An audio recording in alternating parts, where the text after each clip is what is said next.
една тенденција на приближување на рейтинзите меѓу СДСМ и ВМРО-ДПМН постои наназад веќе можеби 2 години. Дали беше очекувано дека во еден момент тие рейтинзи ќе се вкрстат и ќе се разминат сега во спротивна насока?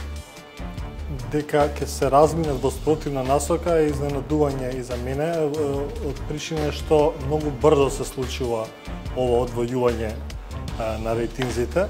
Мислам дека ова е природниот тек на распадот на структурата гласачка на ВМРО-ДПМН и за ова не правев истражување на јавното мислење, меѓутоа го гледав уште во моментот од 11 декември наваму. Дали дефинитивно можеме да констатираме дека Дуи се спаси на некој начин, иако Ахмети долго ставаше знак на политичко равенство меѓу СДСМ и ВМРО-ДПМН? Умен дој се масни вепримит кујдешен политик ни стратегијет мир, а риди да стабилизира електоратив.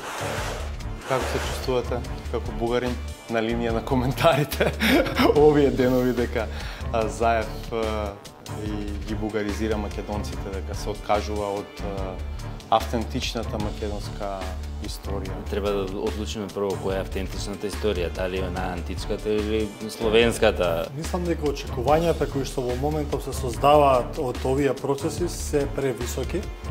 И тоа е многу опасно во смисла на тоа дека може да им се удри од глава на оваа влада која што и го нака прилично нестабилна. Io se mundet om det se duhet shfryzojnë, nuk kemi pas kaq do të thënë entuziazëm te pala jon në Bruksel kur deri tash.